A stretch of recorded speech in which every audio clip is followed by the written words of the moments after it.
Bienvenue dans la causerie avec nos confrères. Kader Achirou, il est journaliste à Esae TV. Bonjour. Bonjour Lali, directrice, bonjour.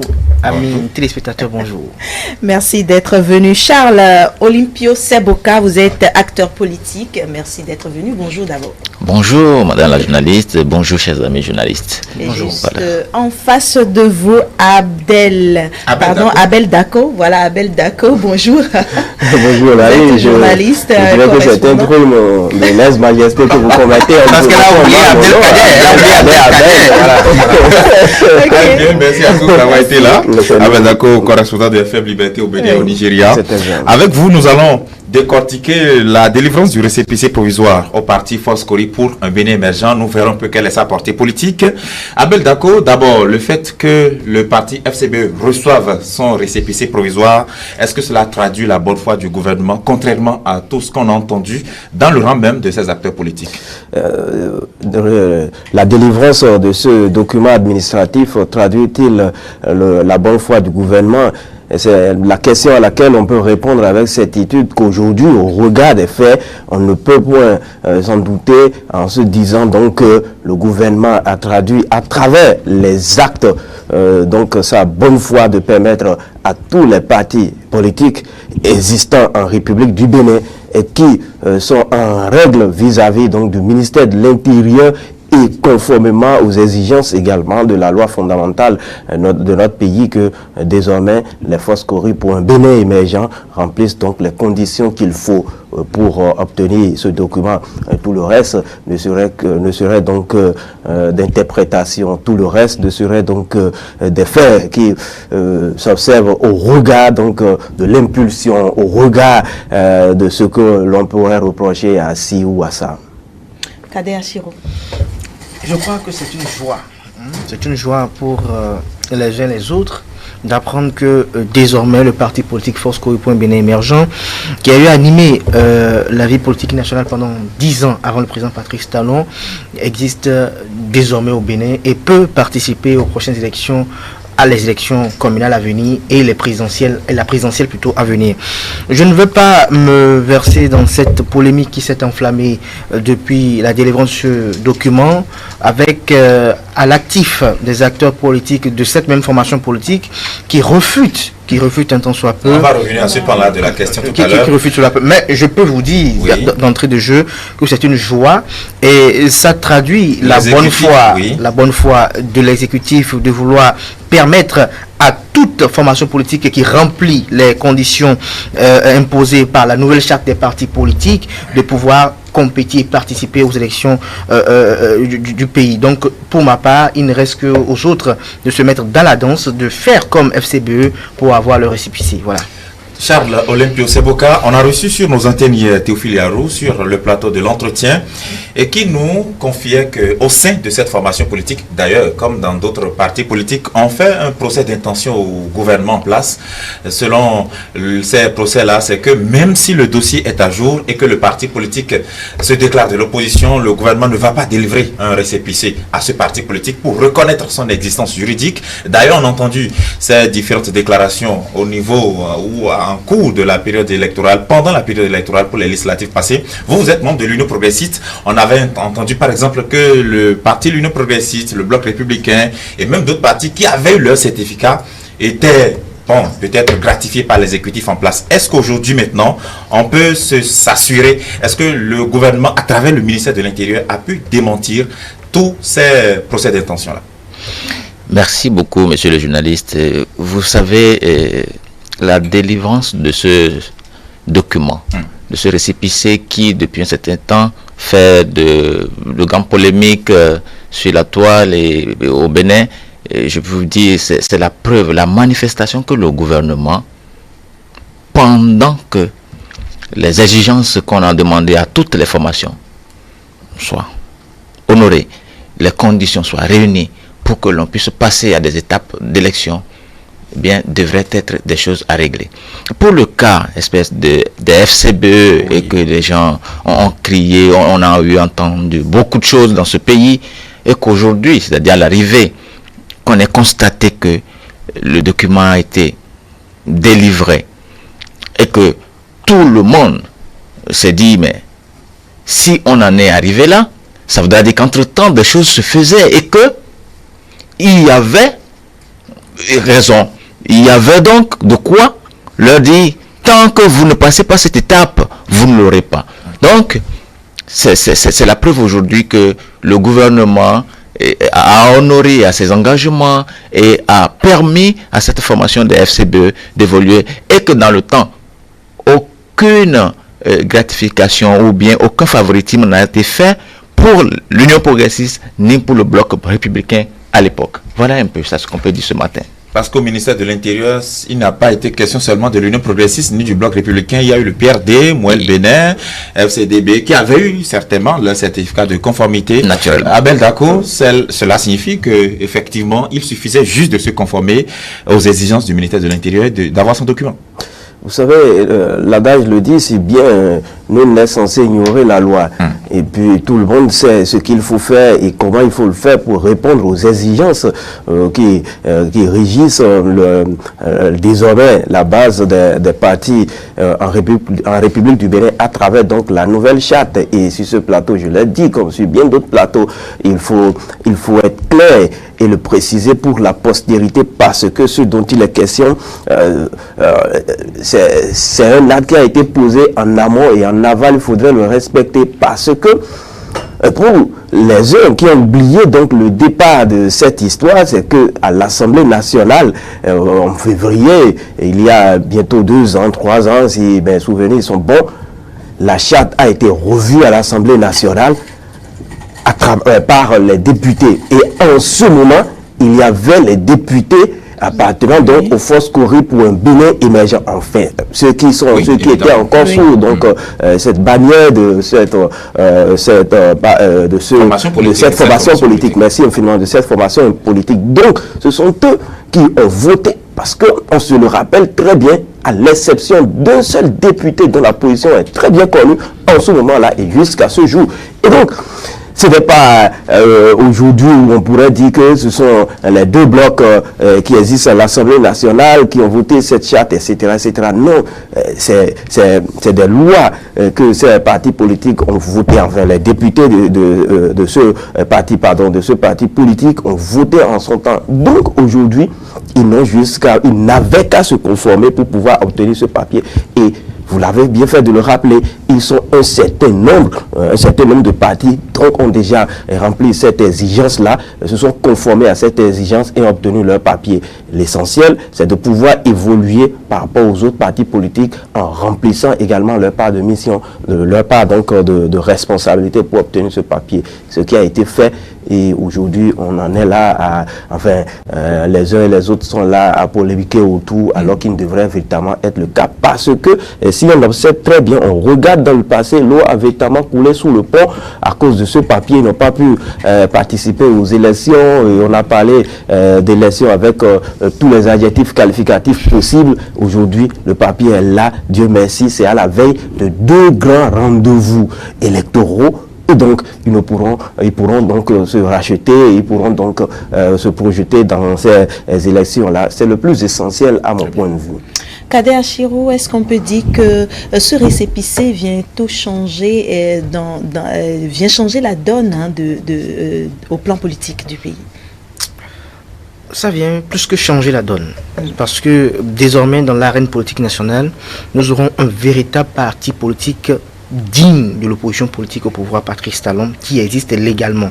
Il faut dire que depuis un certain temps, bien avant que ce récépissé soit délivré, on a eu à constater que cette formation politique Force Cori pour Bénin émergent effectuait des conférences de presse avec en fond le logo Force Cori pour Bénin émergent, alors qu'il n'agissait pas de cette légitimité. Et il faut d'ailleurs saluer la bienveillance du pouvoir en place, qui n'a pas voulu peut-être animer une autre polémique en essayant de dire vous ne devez pas le faire parce que derrière vous il y a cela. Et vous allez voir que candidat Zanaï, très intelligent, vous allez voir que derrière lui en fond il n'y a plus de restaurer l'espoir, mais toujours la résistance. C'est pour vous faire comprendre que ce parti politique était en souffrance d'existence juridique, et donc il fallait lui accorder cela. Et le pouvoir a toujours été bienveillant avec cette formation politique, et nous avons constaté qu'il y en a au sein de cette formation politique qui soucieux du fait que une formation politique ne doit pas se conditionner à une seule personne. Une formation politique ne doit pas être la transmission de la volonté manifeste d'un seul individu. On dit Force Kowepo émergent, c'est un idéal. Nous sommes là aussi pour la conquête et l'exercice du pouvoir. Nous ne sommes pas des ouvriers ou je dirais des employés dans une entreprise politique. Nous devons assumer notre destin à nous-mêmes, celui de nous engager dans la compétition électorale, parce que sans la compétition, vous ne pouvez pas participer à un poste politique.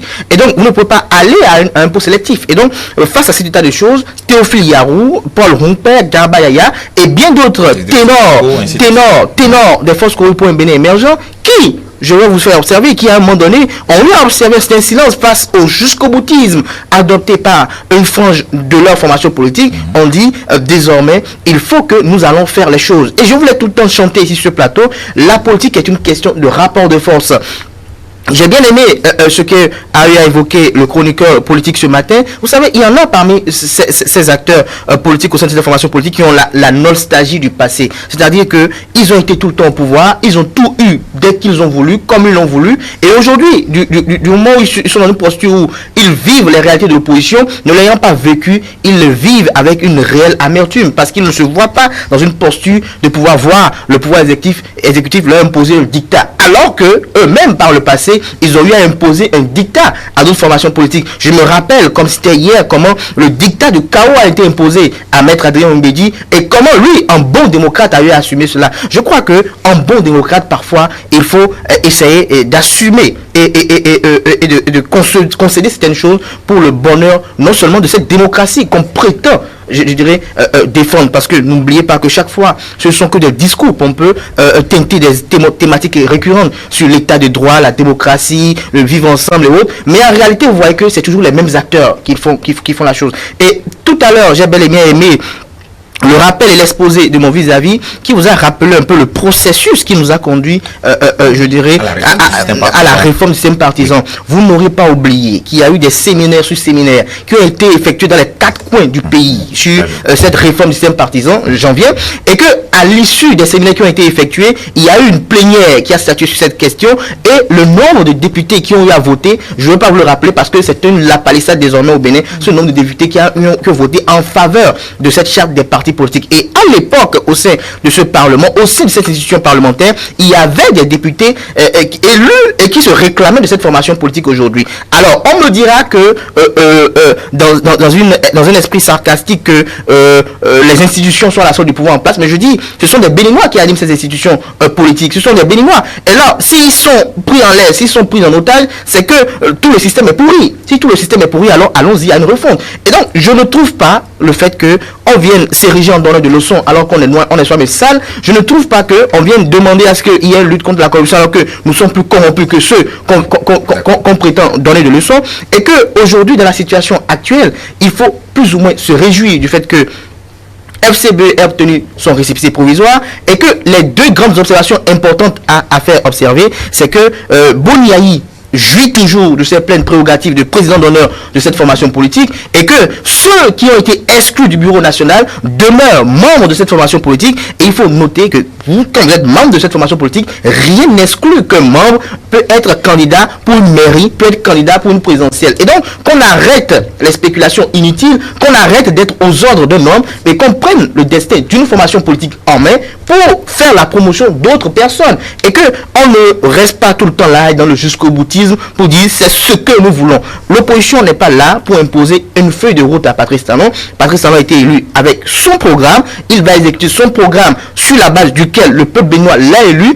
En 2021, ce peuple béninois est libre de pouvoir renouveler sa confiance à Patrice Talon ou pas. Mais en attendant, Force Kowepo Mbene émergent se calme et ne bouleverse pas l'ordre constitutionnel des choses, qu'ils aillent s'organiser pour les communales et qu'ils se préparent 2021. Mais si les choses se déroulent comme ça se passe aujourd'hui, où des gens refutent la légalité de cette société de conformité, alors que la situation, parce qu'on a vu déjà sur les réseaux sociaux, les gens assimilent FCBE à RB, FCBE à PSD, alors que ça n'a rien à voir avec cela, parce que personne n'a été exclu. Il faut vraiment le préciser. Il faut qu'on accepte à voir, est-ce que Alassane Tigri s'est rendu auprès de Théophile Yarou pour que Théophile Yarou le refute pour dire qu'il n'est pas FCBE? Non, ils se réclament toujours des FCBE, ils n'ont renvoyé personne, mais ils ont juste rempli une formalité pour avoir une existence légale. Et il fallait le faire. Et vous avez entendu ce que le ministre Djemba a eu à dire hier. Vous savez que quand on parle de Alassane Djemba, c'est quand même une des figures charismatiques du parti Force Kowi pour le Bénin émergent dans le Septentrion. Et donc, qu'ils disent désormais que nous allons aller aux élections municipales, que nous allons battre talon, je crois que c'est un nouveau challenge qui s'impose et qu'il ne faut pas rester dans la bouderie. Il ne faut pas perdre son temps encore dans le dilatoire. Il ne faut pas perdre son temps dans ceux qui, leur volonté, chaque fois, c'est de rendre service, de plaire. Il y a des gens, des politiciens qui existent, et leur unique volonté, c'est plaire à un homme, plaire à Boniaï. Se concentrer sur l'essentiel. Se concentrer sur l'essentiel, avancer et reconnaître la légitimité de ce récépissé-là. Charles Olympio Seboka, on posait tout à l'heure la question, est-ce que ce récépissé provisoire va venir vraiment bouleverser la donne? Ça va venir bouleverser les cartes politiques au Bénin? Bon, oui, dans un premier temps, oui, parce que vous voyez déjà, l'FCBE, comme on est en train de le suivre déjà sur les écrans, va se fondre.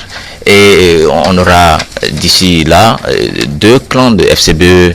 Pourquoi? Parce que vous voyez, il y en a qui déjà disent que non, le récépissé, ils le reçoivent pas, et que d'autres disent non, que c'est la bienvenue pour ce document-là.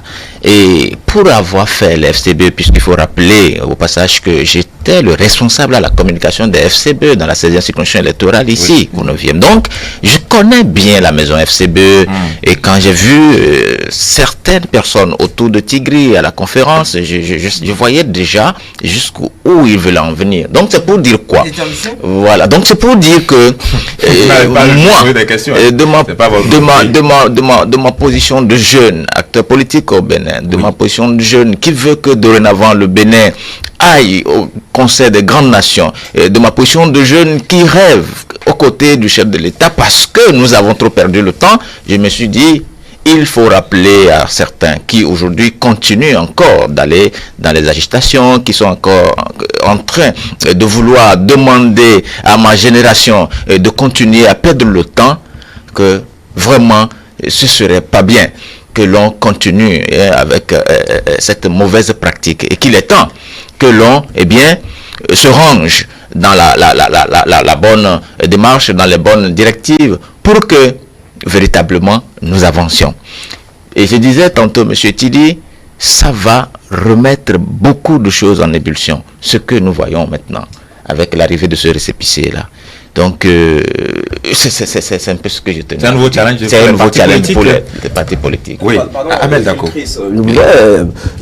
Au regard donc des argumentaires des deux, dit que je suis d'accord, je suis en phase avec Kader, mais il faut comprendre que ça ne va pas changer pour changer. Enfin, même si ça changeait, c'est qu'il y aurait problème au sein donc de ce parti, de cette formation politique, parce que, primo, si rien n'est fait et que la situation reste en l'état, c'est que nous aurons les FCBE qui constitueront donc un animal à 2 têtes, pourquoi pas à 3 têtes, parce qu'il y a une position qui est claire et qui est rangée derrière le président d'honneur de ce parti politique. On a dit non, tel communiqué qui a circulé sur les réseaux sociaux, etc., relève donc de la responsabilité du président d'honneur ou pas. Mais je ne vous coupe pas, Abel, d'accord. Hier, en face de Théophile Yarou, je lui ai directement posé la question, est-ce que ce message émanait de Boniaï?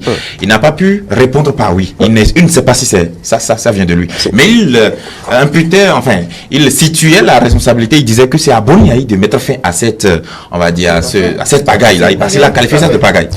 Gilles Christ, vous savez, il y a dans le job qui est le nôtre, il y a le comportement qui parle mieux que les propos, qui exprime mieux l'état d'âme que le verbe. Et hier, quand vous lui posiez cette question, au-delà des mots qui sortaient des lèvres de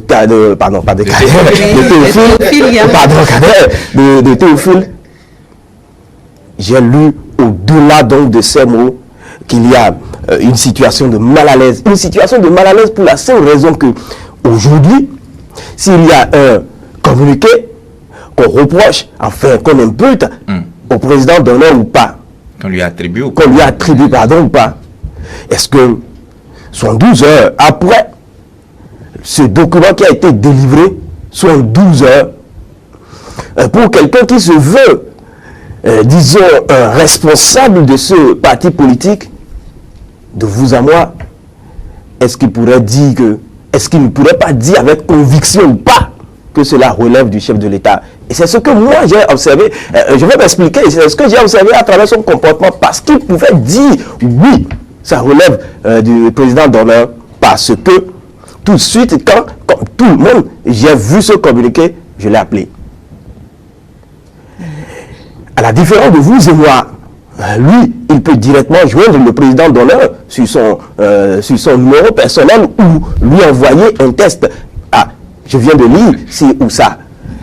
Est-ce que ça émane vraiment de vous? La première analyse. La deuxième analyse, si une chose pareille devrait être faite, c'est vrai qu'il a dit par ailleurs que c'est une surprise, c'est un cadeau qu'ils entendaient faire au président d'honneur de ce parti politique parce que la situation a trop duré. Et donc, si c'était le cas, on le comprend dans cette logique du cadeau qui devrait venir. Et donc, si le cadeau devrait venir, puisque le cadeau est prêt, il devrait donc joindre, je suis toujours dans ma logique, joindre le président d'honneur et lui dire, bon président, nous avons un cadeau pour vous, ne soyez pas surpris, mais ça va tout de suite jaser dans les médias, etc., etc. Et donc le président d'honneur va s'apprêter pour vivre convenablement ce cadeau. De mon point de vue. Donc, il y a eu ébullition. Il y a eu ébullition. Mais ce qui est certain, tout de suite, quand quel impact aura sur la vie politique en général? L'impact est que désormais, on va constater une scission au sein donc de ce parti politique. Parce que si rien n'est fait, s'ils ne s'entendent pas, et je ne voudrais pas être un oiseau de mauvais augure à l'allure où vont les choses, c'est que on risque, je ne voudrais pas annoncer un mauvais temps, on risque d'observer ce parti aller aux élections avec d'autres membres qui se relèvent, qui se disent qu'ils sont donc à la base de la chose, d'autres partis, d'autres personnes qui iront à cette élection toujours sous le logo des forces politiques. Avant d'aller aux élections, il faudra le récépissé. Et on sait que c'est un parti qui a le récépissé de façon légale au ministère de l'Intérieur. Si vous n'avez pas le récépissé, ce qui va se passer, les autres vont dire, bon, je vais aux élections parce que nous avons le récépissé. Les autres vont leur dire, mais écoutez, vous ne pouvez pas le faire parce que vous n'êtes pas légitime, vous n'êtes pas mieux placé pour répondre donc de ce parti politique, etc., etc. Du coup, vous verrez que ça va chambouler complètement les choses. Je suis d'avis que dans l'un ou l'autre des cas, c'est que à la pointe des élections, les choses ne seront plus comme avant. Avec Kader Achirou, on a entendu Garba Yaya qui s'est réjoui de ce récépissé et qui a même estimé que ça va leur permettre d'agir de façon légale, parce que si vous n'avez pas de récépissé, vous n'avez aucune existence légale ou juridique, et que vous rassemblez des gens pour faire des meetings et ainsi de suite, on peut vous arrêter parce que vous n'êtes pas légalement constitué. Est-ce que ce récépissé-là peut vraiment changer la donne aussi en matière d'animation de la vie politique du côté de l'opposition? Ça va changer la vie. Ça va changer la vie politique nationale. Ça va changer la donne. Quand je vois sur l'échiquier politique national, c'est que désormais, qu'on s'appelle Bloc républicain, qu'on s'appelle Union progressiste, qu'on s'appelle Parti du renouveau démocratique ou Union démocratique pour un Bénin nouveau ou encore Force Corée pour le développement du Bénin, qu'on sache désormais que la narration politique béninoise, en dehors de Moël, Bénin et autres, il y a également Force Corée pour un Bénin émergent qui est revenu dans l'espace. Et donc, cette formation politique dont on connaît un peu le dynamisme politique, parce qu'il ne faut pas oublier que la plupart d'entre eux sont de véritables ouvriers politiques. Ils sont revenus sur l'échiquier politique national et donc, en dehors des calculs les calculs politiques qui sont faits, on doit désormais prendre en compte l'existence de FCBE. Et je vous ai dit que la particularité dans la crise que nous avons au niveau de Force Corée pour un Bénin émergent, c'est que ceux qui ont mené les démarches administratives pour l'obtention de ce récépissé ne refusent pas l'appartenance de quiconque à cette formation politique. D'ailleurs, ils reconnaissent la légitimité entière de leur président d'honneur, qui est Thomas Bouniaï. Alors, le seul qui sera habilité à arrêter cette saignée, c'est l'ancien président Thomas Bouniaï, qui va réunir ses enfants, parce que je les appelle enfants, parce que pour la plupart d'entre eux, il y en a qui l'a sorti de la lumière et qui lui doivent beaucoup de choses jusqu'à la félicité. Et donc, il doit les réunir. Je vous la pose intégralement. Ça ressemble à Bouniaï, ça, de faire ça? De faire quoi? De les rassembler en bon père de famille? je crois que il en va de l'intérêt de son idéal, il en va de l'intérêt de sa formation politique et il en va de sa survie politique. Parce que et de la survie de la formation. Voilà, si Boni Yayi, dans un élan de jusqu'au boutiste, dit non, je ne veux pas de ce cadeau que vous m'avez offert, je vous laisse au cours ce cadeau-là. Alors, avec le logo FCBE, Théophile Yaro, Paul Rompin pourront, je dirais, faire une bonne moisson. Et cette moisson, ils seront surpris peut-être de les voir un jour au pouvoir. Ils vont se dire, maintenant il faut qu'on revienne parce que nous étions FCBE. Je crois que l'idéal pour Boni Yayi, c'est de réunir ces poulains, d'échanger avec eux, de réorganiser la maison.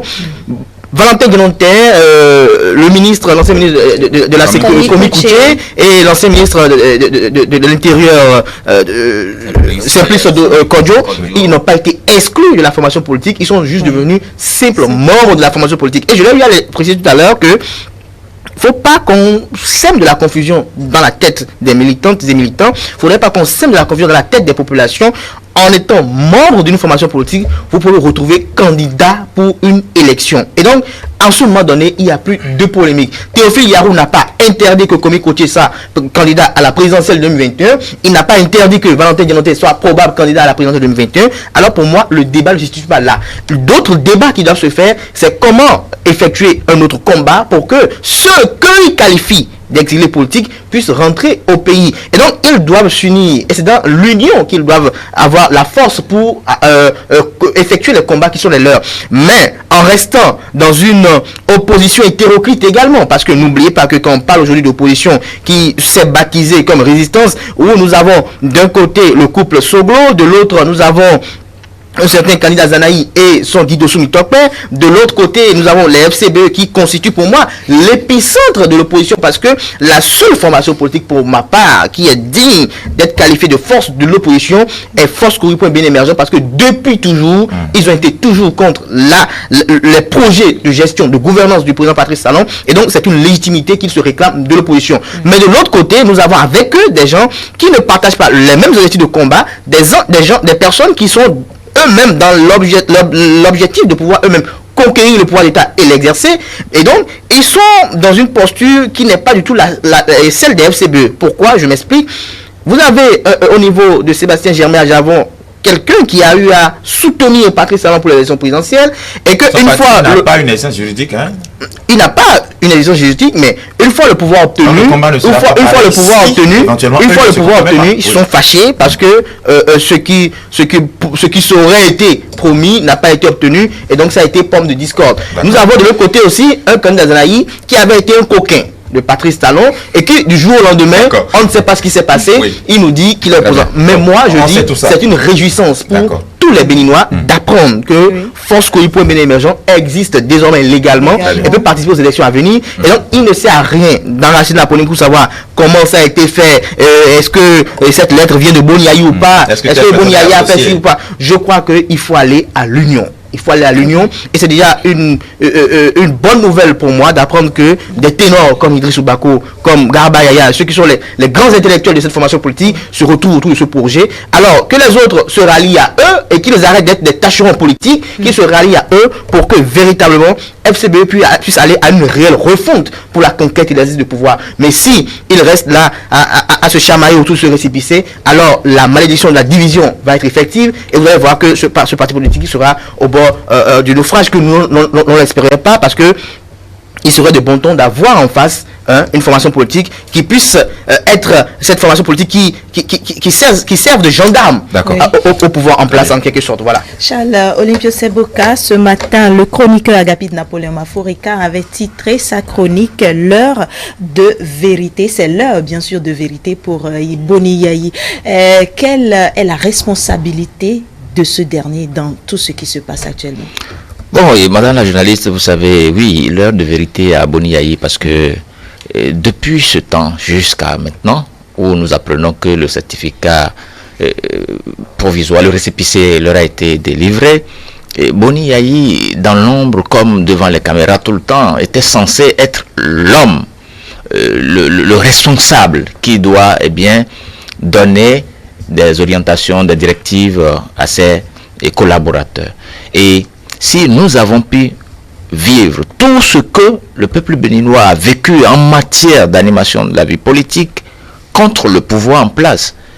Boni Yayi, naturellement, a eu à faire beaucoup de choses. Et donc, il est venu à une époque où l'on doit se demander, mais si il y a eu beaucoup de désordre, parce qu'il faut appeler les choses par leur nom, de désordre au niveau même de la formation elle-même, de désordre dans la République à nombre d'occasions, alors tout cela a été donc la mauvaise organisation de la formation elle-même ou bien la mauvaise foi des acteurs de cette formation à ne pas accompagner les exigences des institutions pour que l'harmonie, la démocratie et tout ce que l'on peut attendre de la cohésion nationale puisse s'observer. Si tout cela constitue une matière qu'il faut donc traiter, Boni Yayi doit être interpellé pour répondre de tout cela. Enfin, que je dis interpellé, oui. Interpellé parce que, monsieur le journaliste, vous savez, vous étiez encore au Bénin quand nous avons vécu les périodes des législatives du 28 avril dernier. Vous avez vu un peu ce qui s'est passé bien avant et puis après. Avec les FCBE, pratiquement, on avait constaté que les gens ne voulaient pas qu'on s'accorde à ces élections-là. Les gens n'ont pas voulu. Et pourquoi? Parce que quoi? On leur a dit, ce qu'il fallait, vous ne l'avez pas fait et vous ne pouvez pas compétir. Et les gens ils sont allés jusqu'à dire, il ne doit pas avoir d'élection sans eux.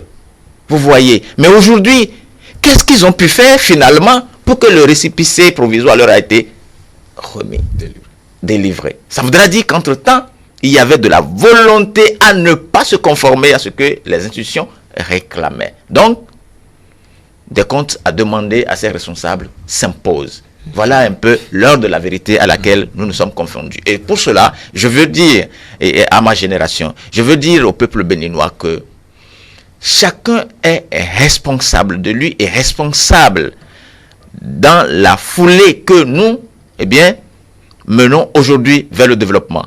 Et nous devons pouvoir identifier ceux qui pourront ou ceux qui sont censés nous conduire pour le véritable développement de notre nation. Puisque cette situation auquel nous nous sommes tournés doit instruire chacun de nous pour que confiance soit donnée totalement et entièrement au chef de l'État qui, aujourd'hui, nous a fait prouver avec ce que le ministre de l'Intérieur a dit que lui ne rêve que développement de ce pays. Lui ne rêve que avancement de notre République. Et ceux qui sont prêts doivent l'accompagner dans cette foulée-là, dans cette lancée-là. Et sur ce, je remercie le ministre de l'Intérieur qui a pu choisir rapidement le moment pour informer le peuple béninois que ce qui doit être fait a été fait et qu'ils doivent le savoir. Très bien. Merci. Abel Dako, c'est vrai que l'UDBN a eu son certificat de conformité. FCB vient d'avoir son certificat de conformité. Il y a eu de jeunes formations politiques, FCDB, Mouel Bénin, qui ont pu l'avoir. Si on s'arrête un peu et on fait un mini bilan de la réforme du système partisan, on se rend peut-être compte qu'il n'y avait pas des exigences insurmontables dans la loi, non? Parce que hier, Théophile Yarou disait que la réforme, ce n'est rien de sorcier, qu'il n'y avait rien d'impossible dedans. Mais on a entendu pendant la période électorale que non, le gouvernement veut bloquer tout le monde et que la loi était une loi drone et que c'était pour exclure des gens. Mais lorsqu'on s'arrête un peu, on se rend compte que c'était finalement une réforme qui n'a rien de sorcier.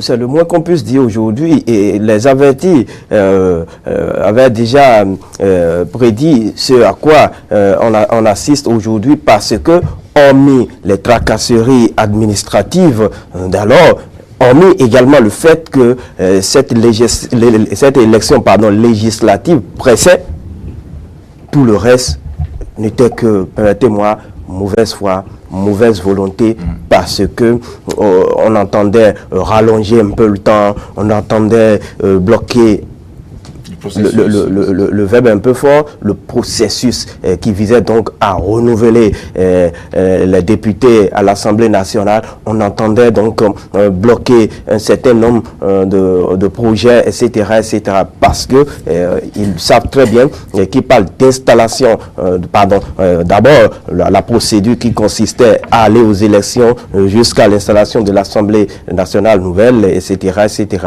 Bloquer tout ça, c'est bloquer donc un certain nombre de projets qui devraient à coup sûr contribuer donc à l'évolution du pays et également introduit dans le système une pierre pouvant montrer aujourd'hui que bon voilà, on est passé de telle période à telle autre pour telle élection ou pour telle autre, parce que vous l'avez bien fait de le rappeler, il y a des partis qui n'ont pas forcément cette envergure qu'ont les forces Cori pour un Bénin émergent. Et pourtant, juste au lendemain donc de cette élection législative, ces partis ont compris que, attention, il faudrait se mettre dans la danse très rapidement pour pouvoir s'en sortir. Et j'ai pour coutume de le dire, lorsque la danse change, il faudrait forcément que la cadence aussi change. Et ce à quoi on assiste aujourd'hui, ce n'est pas forcément nouveau parce que, à mon sens, à mon point de vue, il n'y a pas de soleil nouveau sous ce ciel-là. Vous avez vu, l'UDBN a connu, était en passe de connaître une situation pareille, mais très rapidement, la responsable a nettoyé l'écurie pour mettre hors d'état de nuit les mauvaises graines. Et aujourd'hui, ça va. Avec Moël Bénin, on a assisté à l'Assemblée générale de ce parti-là, de ce parti-là, et tout est rentré dans l'ordre. Donc, ce à quoi on convie aujourd'hui, ceux-là qui devraient pouvoir donner l'exemple à ces jeunes partis, c'est de comprendre que plus rien ne serait comme avant. Il faut qu'ils se le mettent à l'idée, quoi. Il faut qu'ils l'acceptent parce que effectivement plus rien ne serait comme avant, parce que le chef de l'État n'entend pas revenir sur un certain nombre de choses parce que, comme Olympio l'a dit tout à l'heure, le seul langage que comprend le chef de l'État, c'est le développement, et rien que le développement pour le bonheur donc de ce peuple-là qui n'aspire qu'à pouvoir s'installer au même rang que les grandes nations pour pouvoir discuter développement du monde entier. Qu'ils se l'acceptent et qu'ils se conforment jusqu'à terme pour le bonheur de chacun de tous. La situation peut changer. Hier, ils étaient aux affaires et ils ont dit qu'après eux, ça va être après eux. Bon, c'est sans tenir compte du temps parce que John Kennedy va le dire sur le banc de l'histoire, chacun répondra de ses actes, fin de citation. Donc il faut qu'ils comprennent que après eux, ce n'est pas encore eux aujourd'hui, mais ça pourrait être encore eux, mais s'ils jouent bien les cartes, bien évidemment. Pour en arriver là, FCBA a dû faire des sacrifices. Par exemple, vous l'avez rappelé longuement, enlever du bureau politique ceux qui ne remplissent pas les critères selon les textes en vigueur. Ce même sacrifice avait été demandé par exemple à l'USL parce que, selon nos informations, le seul défaut du dossier de l'USL, c'est d'avoir mis comme président d'honneur Sébastien Germain Adjavon qui a des ennuis avec la justice. Est-ce que ce nouveau fait de l'actualité peut déclencher quelque chose au niveau de cette formation politique USL, peut-être Parti communiste du Bénin, qui avait aussi manifesté la volonté de se conformer à la charte des partis politiques, restaurer l'espoir, ainsi de suite. Kader? Je crois que ça doit éveiller les consciences. Parce que, vous savez, on est en politique. Il ne faut pas occulter que nous sommes dans une démarche administrative, certes, mais qui est également politique. On est en politique. Et je vais faire une petite caricature. Quand vous allez dans une société, peut-être pour payer une facture, et que la dame qui est au guichet vous dit « Prends-moi le stylo là, s'il te plaît ». Et que tu dis, je suis là parce que je ne suis pas là pour prendre les stylos, je suis là pour rien que payer ma facture, je ne vais pas le faire. Alors que c'est elle qui doit te servir. Alors, tu fais comment? Parfois, comme le dit si bien un adage, il faut faire l'âne pour avoir le foin. Et c'est ce que a eu à comprendre Théophile Yarou et sa suite. Je crois que l'Union sociale libérale doit emboîter les mêmes pas à Force Cori Bénin émergent. On n'a pas besoin, à mon avis, d'être président d'honneur forcément d'un parti politique, avant d'influencer la destinée, je dirais, les activités de ce parti politique. Patrice Talon n'a pas été président d'honneur d'une quelconque formation politique avant d'être là aujourd'hui. Il s'est fait aussi petit face à un système enragé par le passé. Et donc, j'estime pour ma part que quand on est en position de faiblesse, il faut subir. Il faut subir avec la plus grande sanction, quitte à ce qu'il faut mettre en place une stratégie efficiente pour l'atteinte de son objectif qui est la conquête et l'exercice du pouvoir. Donc je crois que l'Union sociale libérale doit faire la même chose que FCBE et qu'ils arrêtent d'être dans le discours. Vous savez, les discours commencent pas à être soporifiques à mon avis. C'est-à-dire s'ennuie. Parce que chaque fois, c'est la même chose. Le pouvoir en place veut exclure. Le pouvoir en place... Patrice Talon n'est pas le papa bonheur. De cette frange de la classe politique de l'opposition. Donnez-moi un seul pays au monde où le chef de l'État ou le président de la République, qui est également chef d'un camp politique, chef d'une majorité politique, fait des actions en faveur de son opposition qui est virulente. Nous sommes sur un ring, nous sommes en politique, nous sommes sur un terrain de boxe et chacun se donne des coups comme cela se peut. Et donc, ne pensez pas que ceux qui sont là vont vous donner, vont agir, ils vont vous prouver leur bonne foi. Certes, mais à vous de vous plier à ces exigences. Vous n'êtes pas là pour exiger quelque chose. Vous savez, on parle d'exclusion des élections, ça me fait rire. Nous plaisons à citer des grandes démocraties comme la France et les États-Unis. Là-bas, c'est une seule conférence de presse, on vous exclut d'une élection. Avec une seule conférence de presse, vous êtes exclu. On n'a même pas besoin. Et ça se fait partout au monde. On arrive à trouver un mécanisme pour écarter les siens et ses adversaires parce que, comme je l'ai dit tout à l'heure, nous sommes en politique. Et la politique, c'est pas pour les prêtres, c'est pas pour les enfants de cœur, c'est pour ceux qui sont prêts à recevoir des coups politiques. C'est pas pour rien qu'on parle, d'exilés politiques, on parle de coups politiques, on parle d'emprisonnement politique, on parle de tout politique. Et donc, même les acteurs politiques le disent. À mon avis, il ne doit pas y avoir de plainte au niveau de l'Union sociale libérale, qu'on essaie de revoir la chose et qu'on nous permette aux Béninois de passer à autre chose qu'on veut exclure l'opposition. Désormais, eux aussi vont exister dans la classe politique parce que je pense que nous avons déjà lu sur la toile des gens qui émettaient des commentaires comme quoi il faut que l'opposition aussi fasse un blog. Il faut que je crois que il faut pas mélanger les choses parce que les objectifs sont divergents. Que l'USL se conforme à la nouvelle charte des partis politiques. Comme vous avez observé tout à l'heure, Théophile Yao l'a dit, il n'y avait pas réellement grand chose d'étrange. Juste qu'on veut désormais des partis politiques nationaux, des formations politiques qui puissent avoir une envergure nationale et qui, lorsqu'on vous dira que cette formation politique elle s'appelle, je sais pas, je peux peut-être faire des jaloux, s'appelle et que cette formation politique puisse avoir des élus à Parakou, des élus à Tchaourou, des élus au sud, que ce soit à Sahoué, un peu partout dans le Bénin, et qu'on n'ait plus désormais des partis politiques circonscrits à Cotonou, parce qu'on en a eu. Charles Seboka, les partis comme l'USL et Restaurer l'Espoir doivent emboîter le pas. Restaurer l'Espoir n'a pas voulu s'engager dans le processus. Donc vous n'avez plus la parole.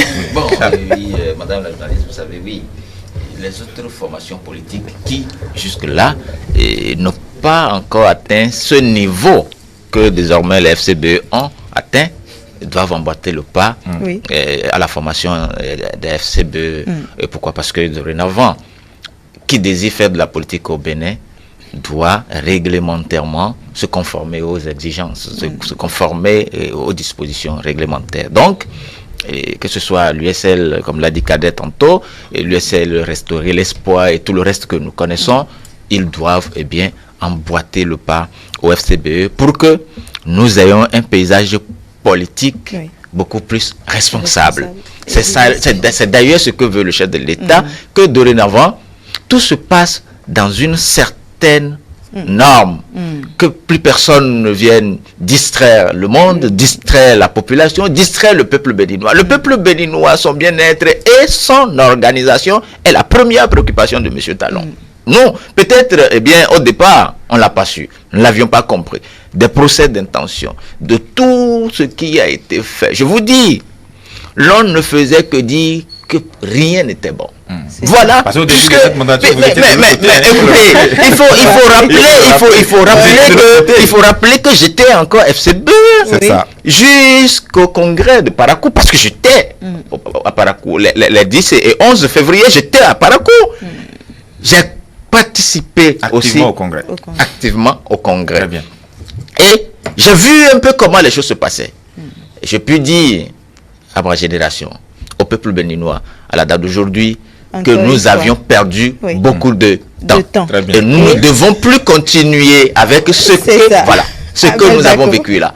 Et dorénavant là, il faut qu'on aille vite et plus vite, comme le dit souvent le chef de l'État, avançons. Avançons seulement, parce que nous avons un objectif précis qu'on doit atteindre. Voilà.